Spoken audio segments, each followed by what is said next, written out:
everyone, and welcome to episode 2 of season 7. If you've just joined, I'm Robyn of At a Tarot Witch Everywhere, and I'm joined by the beautiful Maria of Magic with Maria Everywhere. Thank you. I do feel very beautiful. You look beautiful. Thanks. Oh, thanks. I thought we were doing this live, so I did get myself fully ready for that. I even got my little mascot for those of you who cannot see this because you won't, because we're not recording the video this episode. I've got a little knit frog in a little knit cabled cardigan, and he's got his little protest sign that says "fuck ice." It's very cute. It's very cute. The stupid endo flare came and ruined my life, but it's fine. It's fine. It's fine. So if you guys have just joined us, welcome to Coffee and Cauldrons, baby. Don't forget to join us this month on Patreon, February 22nd at 6 p.m. Eastern Standard Time for Maria's class on Deity 101. Yeah. That being said, I know you guys are probably like, what, are you guys doing all the classes now? No, we just had a weird start to the year, okay? All right. So I taught last month's class. Maria's teaching this class. And then we're going to be back to bringing other people in. What if we want to teach a class? We're teachers. We're allowed. Why not? We're allowed. You know what? We have big brains too. So March we will be restarting classes with our normal rotation of bringing in, different, amazing, and wonderful people from all different walks of life. That being said, don't forget to call us at 351-207-0799 to send us your coffee talk submissions and stories. And as always, if you want to be a part of our Patreon, you should.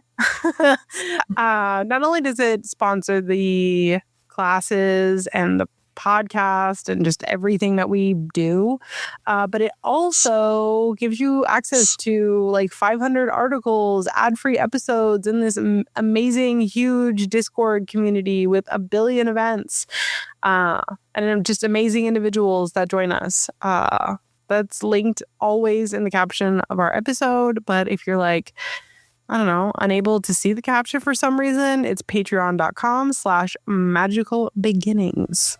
I know, we have so much going on there, guys. You should join us. It's so much fun. It's the best.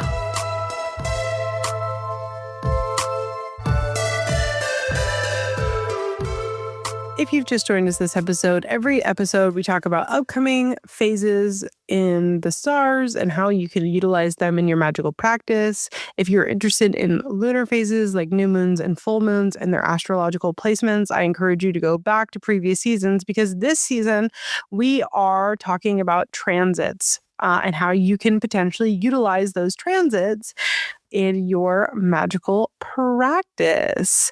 So we have quite a few coming up. This is from February 6th to February 20th. The first is on February 6th. This is Mercury moving into Pisces.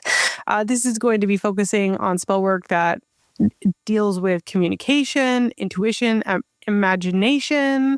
And so we can kind of utilize that. That is supposed to be happening at like 5 o'clock in the afternoon. So although it is February 6th, this is an afternoon transit. So do with that what you will. Then on February 10th, this feels very pointed considering a couple days later is Valentine's Day. We have Venus moving into Pisces. This is a really good time to do spell work that, deals with romance, art, but on a empathetic, emotional, and kind of blurring boundaries level. This isn't to say you should do spell work that ignores people's boundaries, but perhaps instead this is, if you have a friend that you had a really big crush on and you kind of want the friendship line to blur more into romance, maybe we're doing some spell work to encourage that to happen. To maybe do some road openers, to if there is already a possibility for that to occur and you guys just haven't been able to blur that line, that this is the time we do spell work for that. And then on my anniversary, February 13th, also a Friday the 13th, Saturn is moving into Aries. This marks a new cycle, and we're looking at things like our personal agency, discipline, responsibility, order, that sort of stuff. So at this time, perhaps we were doing spell work to get yourself organized, to put the fire under your butt, to get that promotion that you wanted, or to finally tell that coworker who drives you insane to fuck off. This is all about putting that kind of, I don't know, fire under your butt to get out of the cycles that are not making you happy, putting some order into it, and doing spell work that involves that. And the last we have today is on February 18th. The sun is also moving into Pisces. This is a big seasonal shift. Pisces in general are moving into Pisces season. And so we're going to utilize Pisces season because that's what the sun means. Okay. When we talk about seasons, people are always like, oh, it's Cancer season. Oh, it's Capricorn season. Well, it's Pisces season starting February 18th. So if we're going to do spell work around this for this time, we're going to look at our intuition, dream work. We're going to be doing things like scrying, maybe some more tarot readings. Perhaps we are going to try to connect with our guides or our ancestors in form of actual communication and not just like, leaving offerings on your altar or similar. Does all of that make sense to you, Maria? Yes, I'm sad. No, we have a lot. I love how it's a very dreamy month with so many things going into Pisces. Yes, also, just so people know, what I am going to start doing is putting the actual dates and times and transits in the caption. So if you listen to all this and you're like, I didn't have my notebook out, it will be in the caption for you exactly what's happening. So that way you can easily access that resource in a written form. Is that helpful? Oh, yeah. No, it was helpful. I was like, should we talk more? I guess so. No, I feel like all I just did was talk. I did so much talking. Oh, I do feel it's a very, very dreamy month, and that, I don't know. I really feel like dreaming is so important right now since we're going through like this tower-like thing. I always like to talk about how the star card comes out after the tower. And I think Pisces gives us a chance to dream and to hope, which we definitely need to cling on to.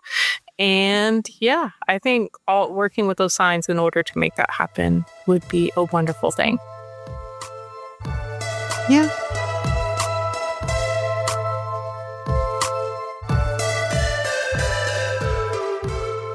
So every episode, we like to go over tarot. Previous seasons, we have done like individual meanings of cards. We've gone over the whole sections in tarot, like talked about them, what they are. And then last season, we did themes for a little... Wait, no, it was a season before that, right? That was 2 seasons ago, yeah. Mm-hmm. And we did themes. It's all running together now that we've been doing this for this long. But we did themes, or we talked about like what cards can mean friendship, what cards can mean love. We're kind of returning to our roots this season and going over individual meanings of cards, but we're kind of doing a little spin on it where we do a shuffle and pull with the collective in mind. And as always with these types of readings, they're for the collective, and sometimes you're just not part of the collective, and that is okay. If it doesn't resonate with you, it might resonate for a whole bunch of other people. We're not always like included in these things. That's okay. But I did go ahead and do a shuffle and a draw for us, so we don't have to wait for me to do that. And this is very much on the nose, unfortunately. We did get justice reversed this time. Oof. Oof. Oh, I hate to see it, but when this card is upright, it signifies like needing to follow through with truth, basically. And truth is, we have to weigh our opinions with the opinions of others. We're not always right, and other people aren't always right. And incorrect statement, I think you'll find. And in order to honor truth, it is a double-edged sword. Like, yeah, it's important to follow through with truth, but we also have to deal with the consequences of following through with truth. Now, since it's reversed, it's telling us, like, truth is being hidden. Truth is not being followed through with. People are avoiding consequences. And we are unfortunately the witnesses of it. And we are having to be the card upright when our systems of truth and of justice are failing us. Which means get out there, protest, call your senators, be a voice to those who are able to speak up for themselves, especially in real world situations. It's really, easy to want to be quiet during those moments. Because we are fearful for ourselves. But imagine how the person is feeling who is on the receiving end of, a not justice sword. Does that make sense? As Robyn fixes her little frog sign. Fuck ice. But yeah, I would just... All my homies hate ice. Remember your truth, and the truth that needs to be heard right now is very important, and it's important to keep speaking it into being. But anyways, I think also go ahead. This brings in something that my husband and I have talked a lot about lately. And this is also a really good time to remember if you are in a point of privilege. And I'm going to say white here, but I don't necessarily mean that this just applies to white people. Being one of those hashtag good whites, where we live and with our circumstances, a lot of people think that they're being helpful by posting things online, being like, I saw immigration or I saw ICE at this thing. And it's not, it's just the cops. Like, and there's a lot of people out there who are rightfully very afraid right now. And it is not helpful to people who are in a position that is not privileged. That's how I'm going to word that. To claim things are immigration or ICE when they are not, when you don't know that as a fact. So that's just an important thing to kind of remember. That doesn't mean that all cops aren't bastards, but it is not... Just because you see a police officer talking to a person of color does not mean that it is a ICE officer, and it is not helpful to post on the internet that you know that to be true. That's all I'm going to say about that, because I feel like it does go with the lack of justice of this card. Absolutely. It's all it is fear mongering, and it puts people who are very vulnerable in a position where they're afraid to now leave their home at all, because every single hashtag good white is saying any interaction with the police is ICE. That's not helpful. So just something to think about. Yeah. Yeah. No, that was very, very smartly said. Thank you. Yeah.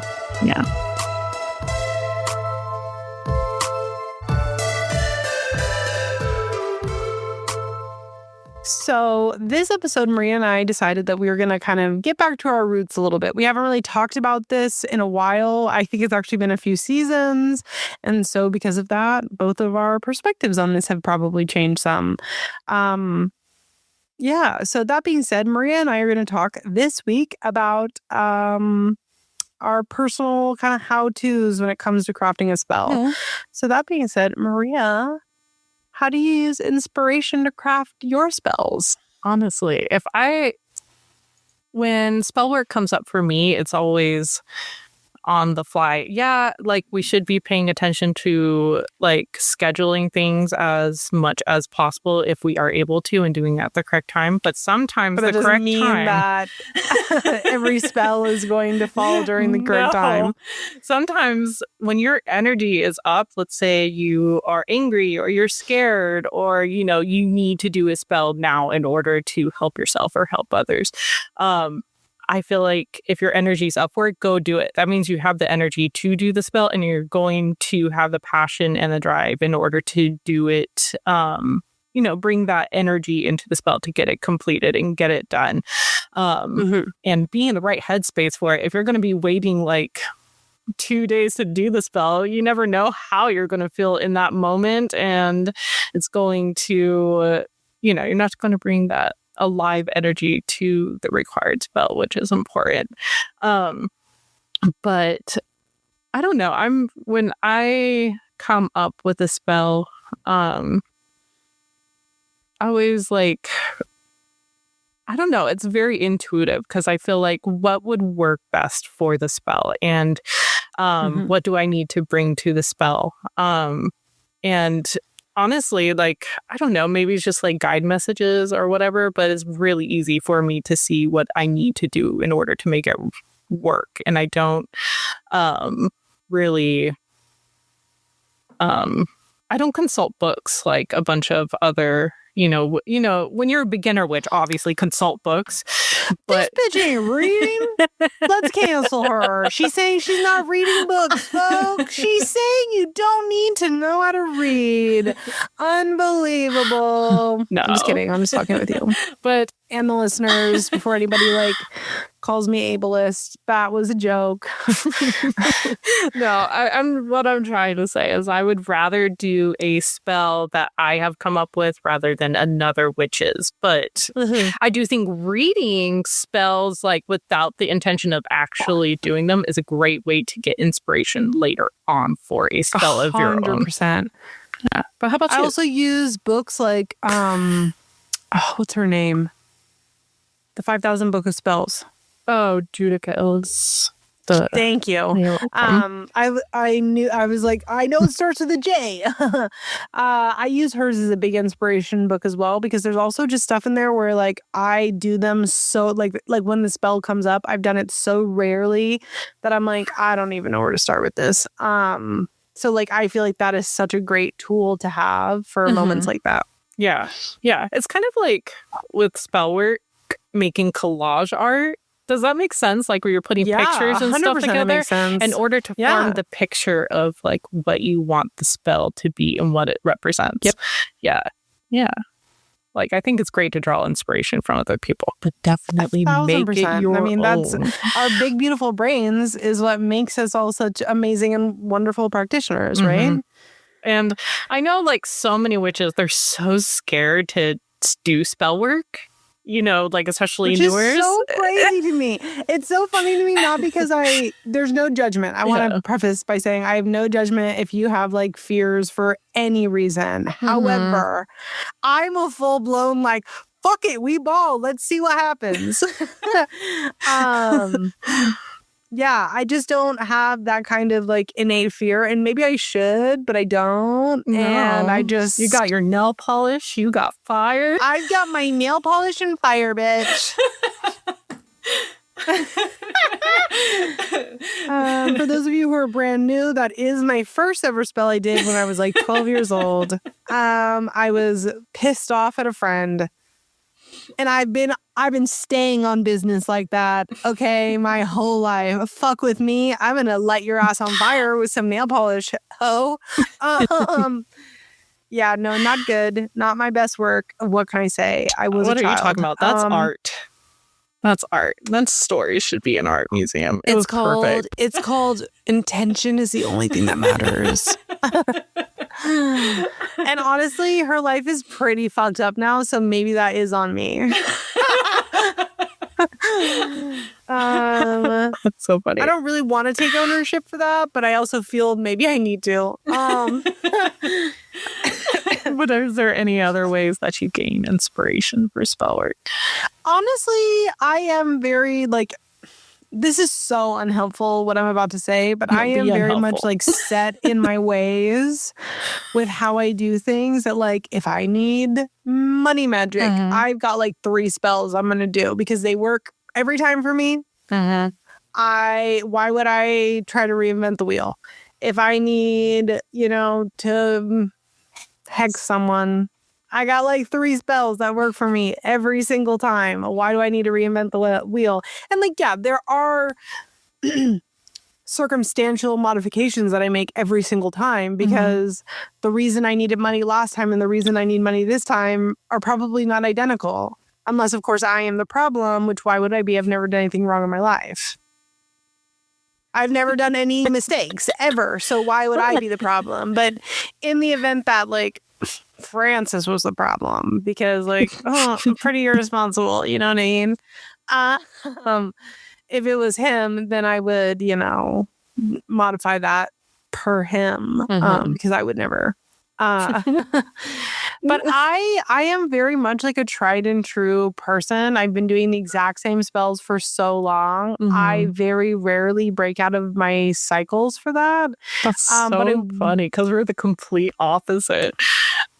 I also, and if you took my magical oils class that I just did this last weekend, I am also very much a prior planning prevents piss poor performance mentality. Yes, absolutely. So I have oils always ready, always, for no matter what I need. So that way, in the event that something happens and it's not the right day, it's not the right moon phase, nothing is right, right? I have already made an oil that was done on the right moon phase. It was done in the right planetary hour. Yes. It was done on all of these things, and it's already been done that I can be way more chaotic about the time I actually do my spell. But see, that's the best time to utilize like scheduling out stuff is when you need like divination incense, if you need like ingredients, yeah. So you are at the ready for when that inspiration does strike you and you need to do a spell on the fly. Yeah, I completely agree. I'm very much prior planning prevents piss poor performance. That is something that Francis says all the time that I've adopted because it's so true.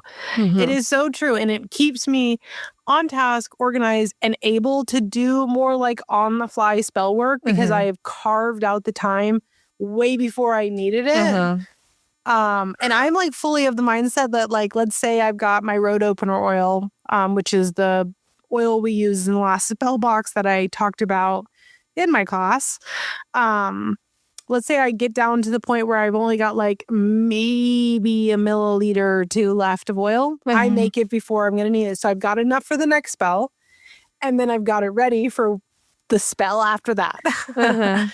So it's always like I've got my little shelf of oils and I've always got them ready to go. And that is, to me, a tried and true method of being able to be particular, be ready, and just do whatever.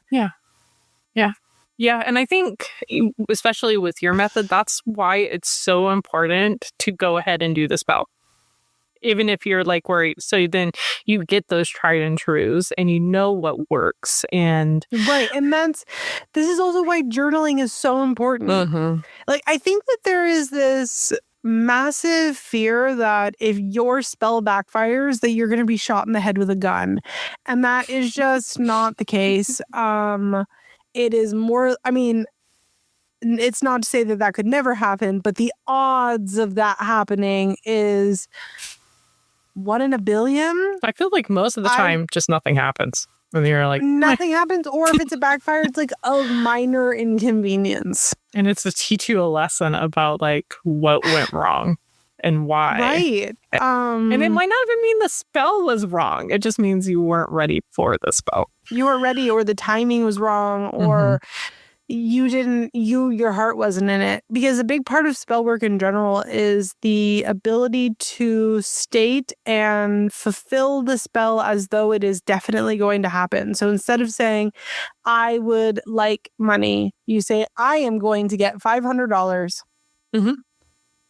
And it is a matter of fact versus a request. And I think that a lot of people struggle with that. I struggle with it sometimes too, because especially if we're in a point that we really need something, it almost feels like a prayer, and a prayer is a request, not an order. I feel like people are conflating intention setting with talking to guides and deities, because you don't want to demand something from your guides, but you would demand something from the universe and be like, this already have this.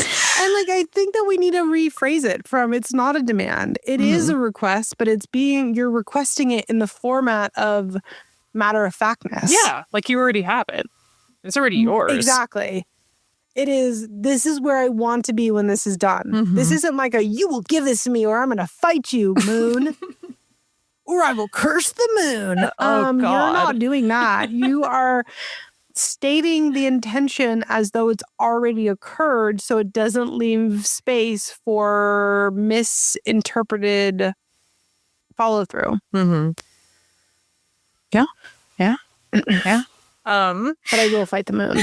I am the TikToker. I'm the witch talker. Who's going to fight the moon?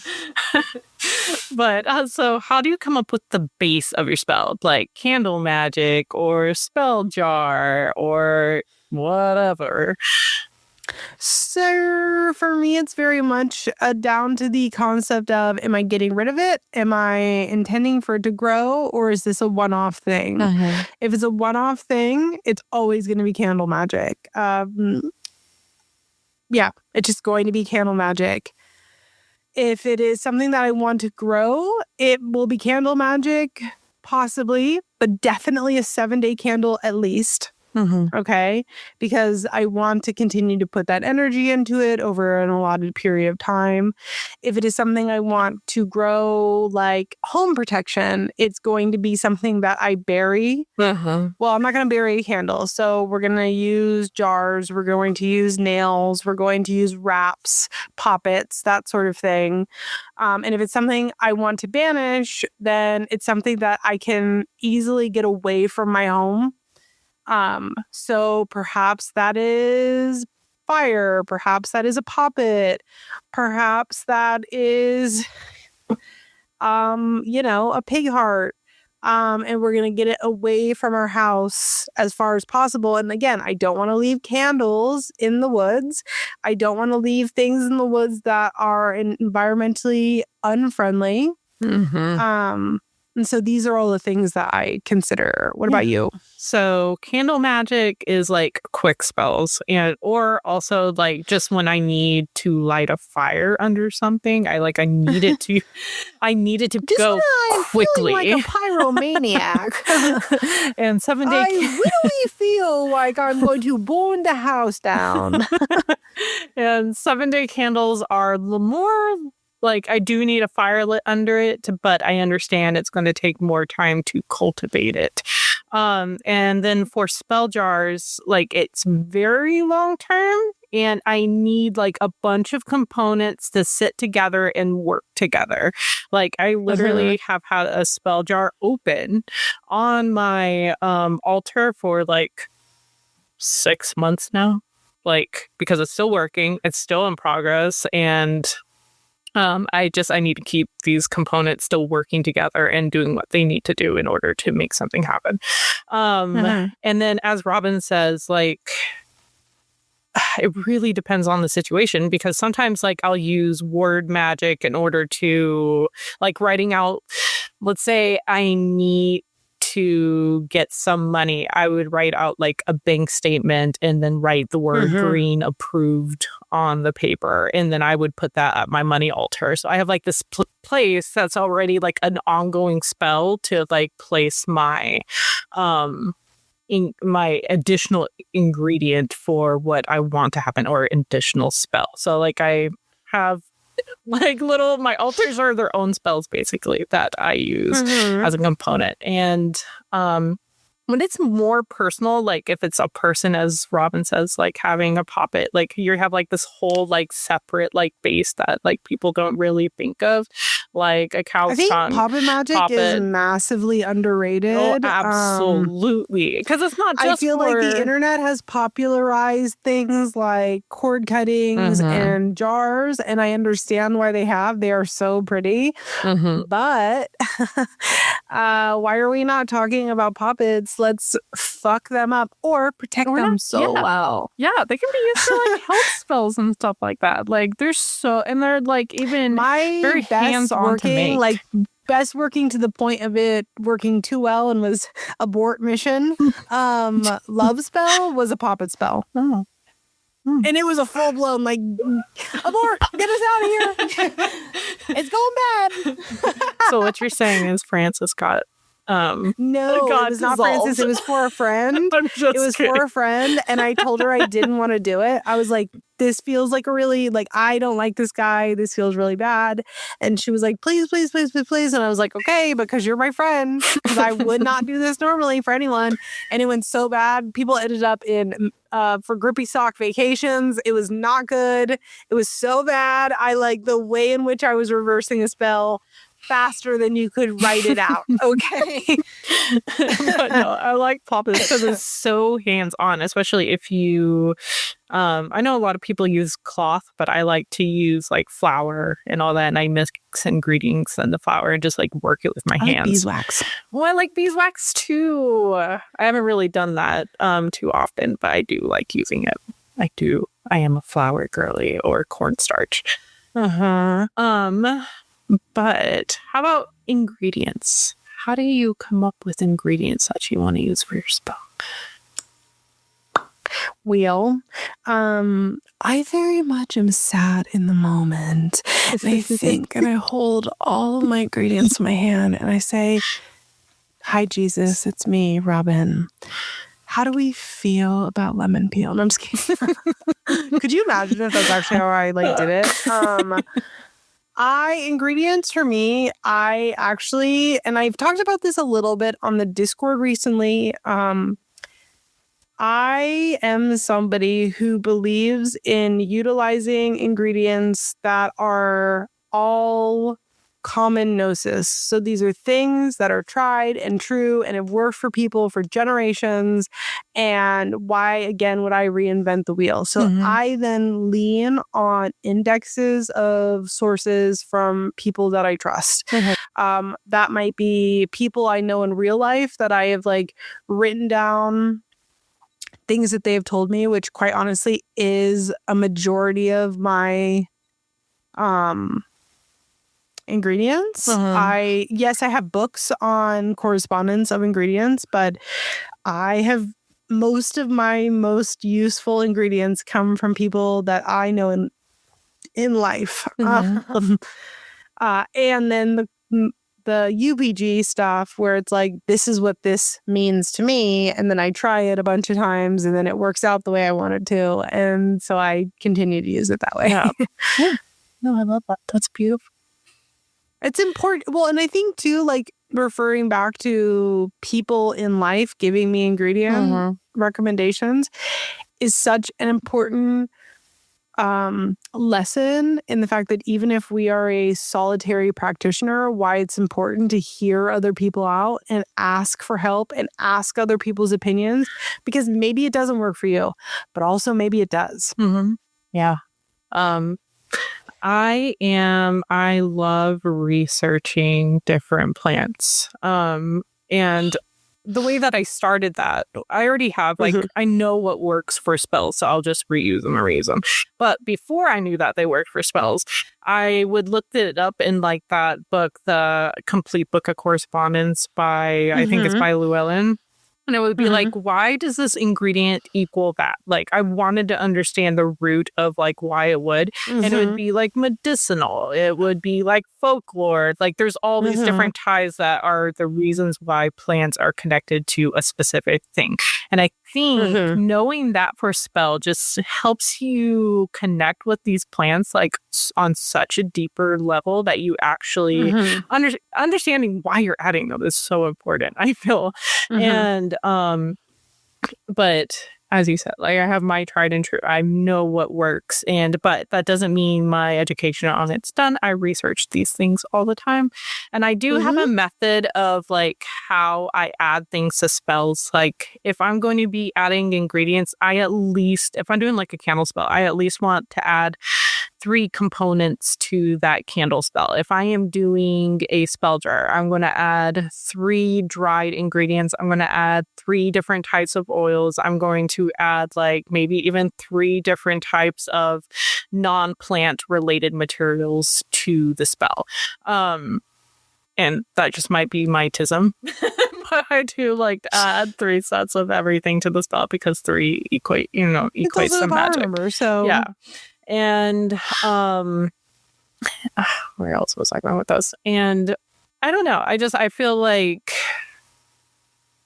it's just a beautiful, we have the world at our fingertips right now when it comes to like learning why plants, why we're even using them in the first place. And I do recommend everyone, utilize those resources. You don't have to own a ton of books. There's so many like academic articles out there. There are actual like not self-taught herb people out there who are giving like knowledge out of Nothing wrong with being self-taught. No, nothing wrong. But we're going to go also with people who are giving background information on why and connecting it with links.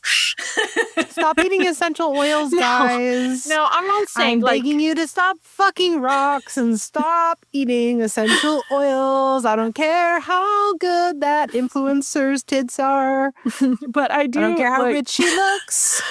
I don't care. Stop putting this shit in your body. With like, I do believe in UPG when it does come with ingredients 100%. Because of your own personal experiences. Like clove, to me, yes, it can represent protection. It can represent all these things. But I equate clove so strongly with home that I use it in my home spells, because all the homes that I was around growing up had a clove undertone. Christmas dinner when I was a kid. It's cozy. It's cozy. It's 100% cozy. There is a connection there with that. Yeah, absolutely. Yeah. But words or no words, Robyn, when do you decide? When do you sing a little chanty? Words. When do you write things down? I never speak. I've never spoken in my life. I actually use prayer a lot. So for me, it's way more about prayer in the aspect of repetition and dedication than chanting over a specific spell.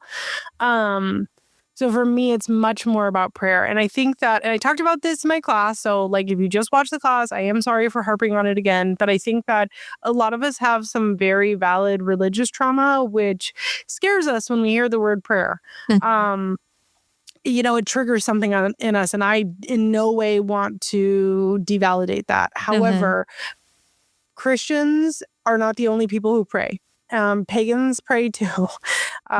Witches pray too. And we have to kind of separate this idea of prayer being this evangelically rooted practice, because it's not. It's found globally. It's found in all spiritual backgrounds of one kind or another. And part of decolonizing mindset is also understanding that not everything is rooted in Christianity.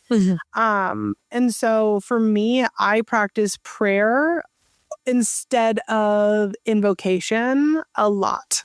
I find it more natural for me. And so it is very much a charm or similar, but it's done in a format that feels more natural for my practice.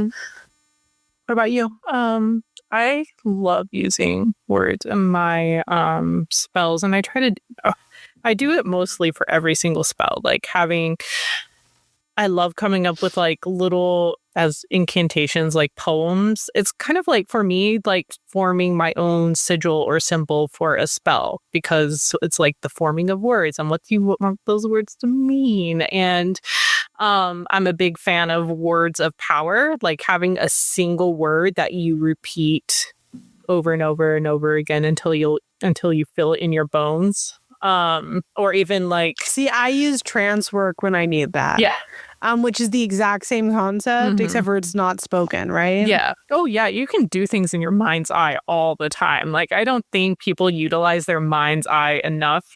Just because a spell says, say this out loud, you don't have to say it out loud. You can literally just say it in your head and, like, say it with feeling and power in your head. With feeling and just read power. it over and over again until you feel it, until you believe it.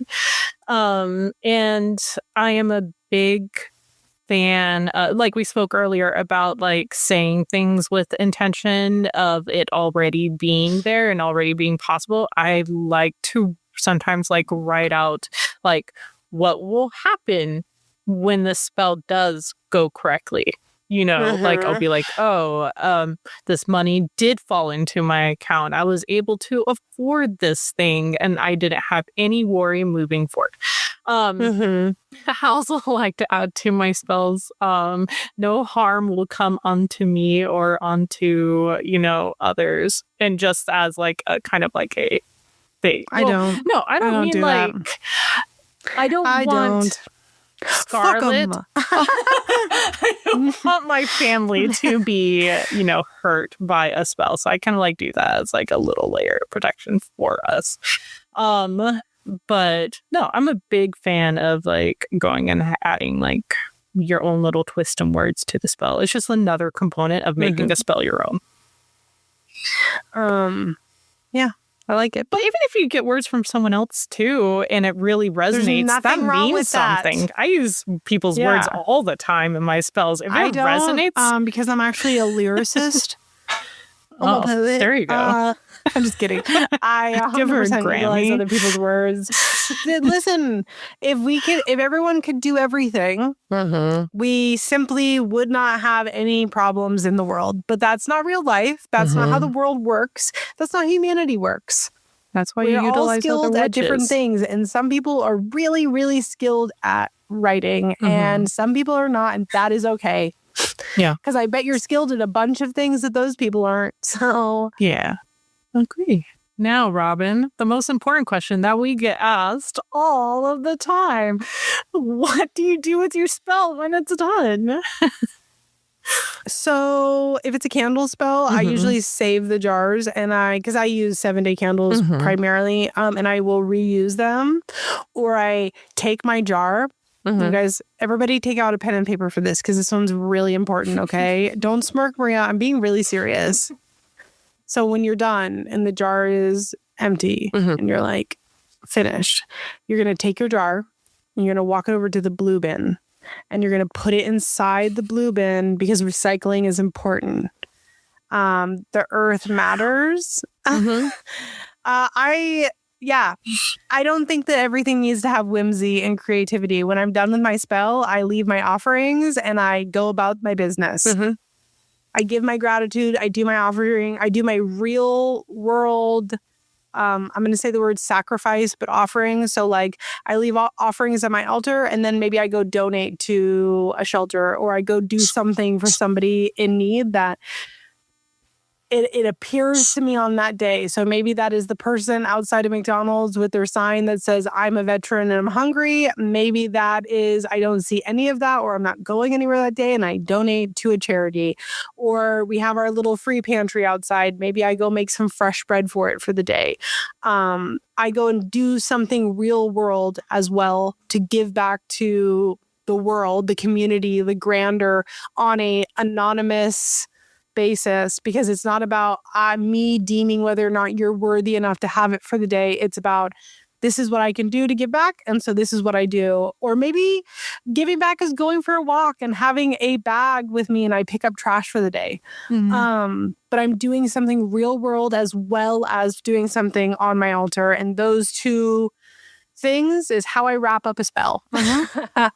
Yeah. What about you?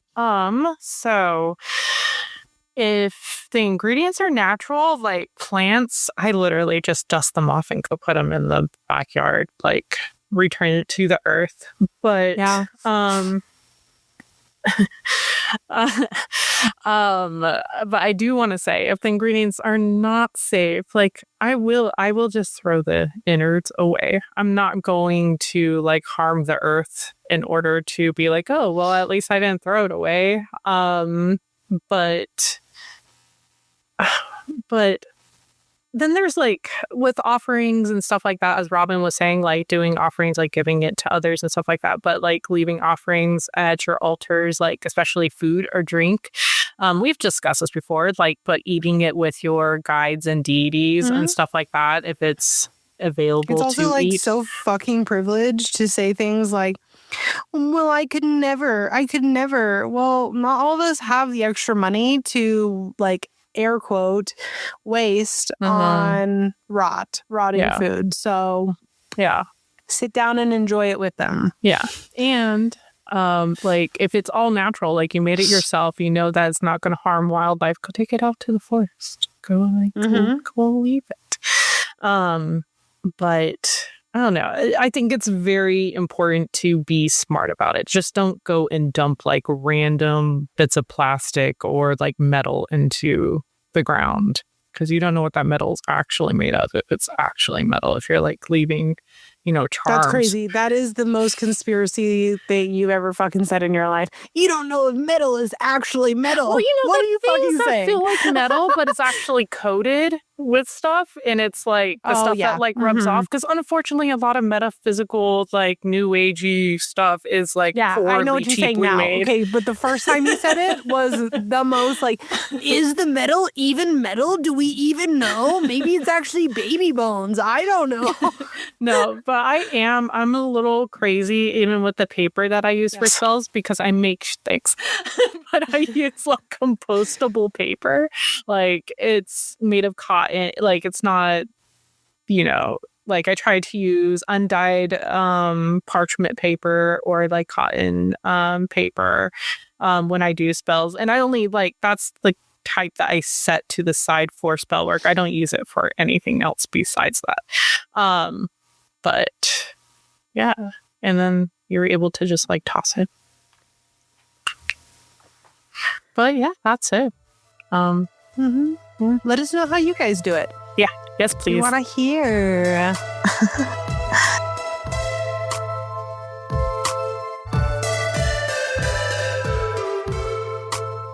So, Maria, what's stirring your cauldron this week? Oh, let me tell you. While the world is burning down around us, I have found a love for commonplace journaling. If you guys haven't heard of commonplace journaling, it's basically a journal that you keep for like things that resonate with you. It could be a quote. It could be like something you want like a junk journal? Kind of, but not, because you're adding your thoughts and bits of knowledge that you gained from this thing. Because it can be literally something that you read in like a witchy book. Let's say that you're like, oh my gosh, like you read about house spirits and you want to write out like different house spirits and stuff like that. And you would do like a whole page dedicated for that. And you're going to do a little bit more research about it and like just gain a deeper understanding about it. Right. It's basically any like little bits of information that you want to keep. And you want to add your own thoughts about it. It can even be literally a conversation that you hear like out in the world and you're like, wow, that was really deep. And so you just write it down and you keep it and you like, say, this is how I felt about it. But I've been using mine kind of like in a way of doing like more research about specific things when it comes to magic. The house spirits one was me, where I was writing out different like types of house spirits around the world and how and how like people interact with them.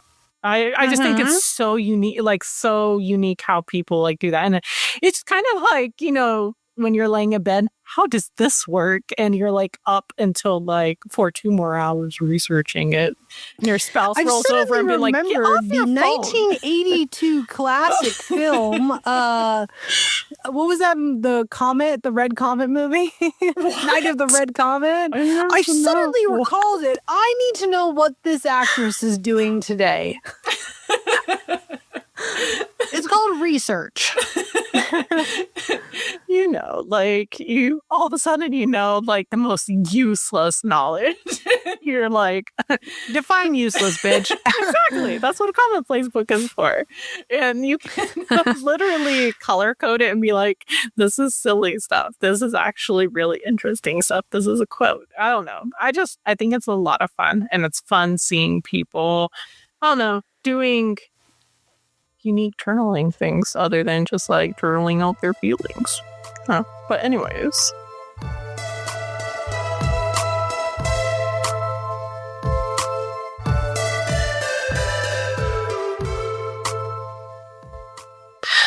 So Robyn, what is not stirring your cauldron right now? Oh, thank you for asking. You're so welcome. The horrors the horrors. I'm trying to find motivation to continue to create because I do think that it's really important to continue to post my silly little things and to make things and to be an artist and a creative and an educator in times of stress. Mm-hmm. But I'm really struggling to find that motivation.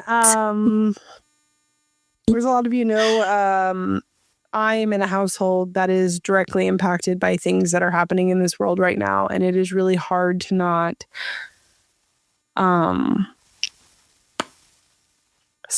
just spiral, to not like go full blown, like, well, it was outlined in Project 2025, like, and everything else is happening in it. So is this going to happen too? And like, I don't know. And trying really hard to not like totally catastrophize, but I'm struggling every day to not. Yeah. I am having a hard time finding the will to do things that bring me joy. It's really easy to hyper focus on that stuff right now. Like hyper focus. Well, and like I have obsessive compulsive disorder. Mm-hmm. My particular flavor is actually in contamination. But it is, it's easy for me to spiral about things because I already have this pre-existing mental health condition. So yeah, I'm having a hard time finding the will to do things amongst the horrors. My house looks like a fucking disaster right now. My house is one giant depression pit, and I'm gonna work on that today. I actually told my husband that we are tackling this. This is not good. Like I'm laughing because mine's allowing the things same. to slip, and I don't want my kids to think that because my kids don't know what's going on, and they won't. But I don't want them to think that this is normal, having like a filthy house. Our house isn't filthy. It's just messy. Like it just like got little ADHD piles everywhere. And so I don't want my kids to think that that's normal. But it is, it's been really difficult to find the will to do things right now. Yeah. And that's more than valid. Things are crazy. But I am pressing through because the horrors persist, and so do I.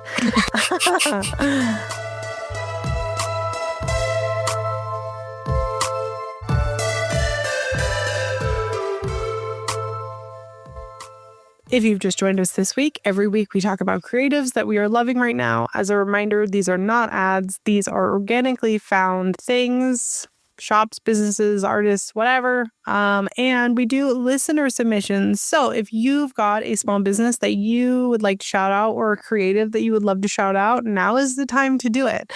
We would love to promote whoever you think the community would love to hear. That being said, Maria, who are you fucking with this week? Oh my goodness. I found them, I think, I don't know, a week or so ago. It's two dot mushrooms on Instagram, and they make these little coffin. I don't think it's cross stitch. Like I forget the word for it, but they have like this eye and it has like the teardrops coming down, and it's just, oh no, it's so beautiful. And it reminds me of kind of like Renaissance art and the whole like Victorian like lover's eye thing. And it's, I don't know, it's just so beautiful. I love those ones in particular that they make, and I would own them all. I would own every single one. Yes, no, they're stunning and so well done. As we talk about, people are so talented, and I wish I could buy all of their stuff. Please. How about you? Who are you loving? So there is no one's going to be surprised by this, ceramicist called My Paper Crane, who I am not sure if I've ever mentioned them before on the podcast. I might have done like in season 1 or season 2, but very specifically the creator, she made a tile set. I'm going to show Maria on the camera exactly what I'm talking about. So it's painted tiles that like, there's 12 of them, and it tells like a little story of bugs and flowers and stuff. And I just think it's really sweet. I think you need it for just your think bathroom. It's so sweet. I would love to have something.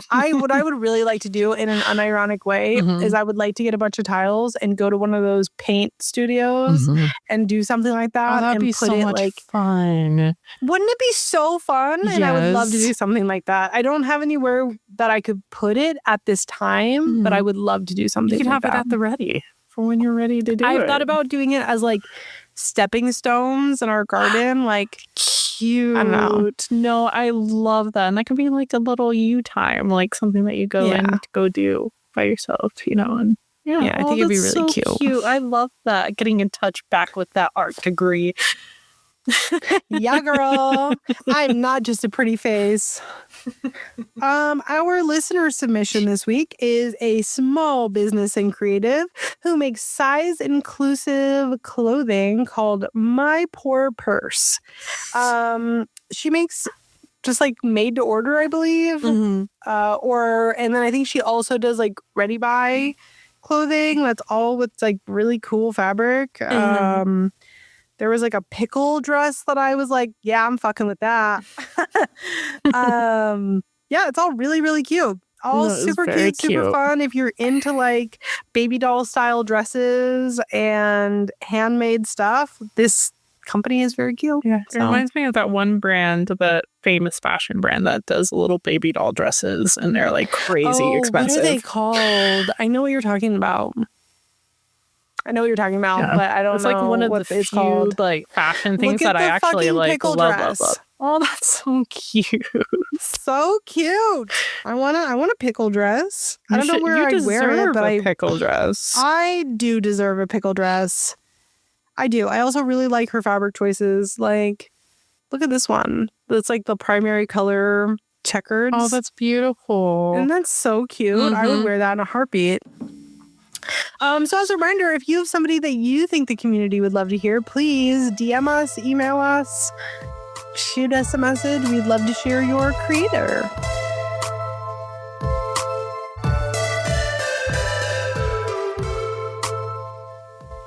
Well, thank you all so much for joining us this week. We will see you again on February 13th, which is also my anniversary. Oh, happy anniversary. For our next Coffee Talk episode. My anniversary. Happy anniversary. Or February 20th for the 3rd episode of season 7. Keep an eye out on our social media or head to our website, coffeeandcauldrons.com, to find out more information and see what we're up to. And don't forget to join us on February 22nd for Maria's class on Deity 101. Yeah, come learn with me if you want to, dip your toes into deity magic. But additionally, our Patreon Magical Beginnings offers a special 25-minute part 2 episode, a huge library of articles about witchcraft, a Discord community full of fun events and discussions, and we even have tiers that offer one-on-one conversations with Robyn and myself. And we don't have to just talk magic. We can do a tarot reading for you. Like, it's whatever. Or we can do a split. Yeah, like, it's completely up to you. It's up to you, baby. If you are loving our sexy, sensual chef's kiss voices, or if you're a fan of Maria's feet, I know you are, you little freaks. What? Sorry, I've got her foot pics, guys. Let's get them on Wiki She kept stealing them at Chicago. Please take a moment to review us from whatever streaming service that you are tuning in from, such as Apple Podcasts or Spotify or somewhere else. We love reading your reviews and rating us with 5 stars, but rating us at all helps us to be seen by others.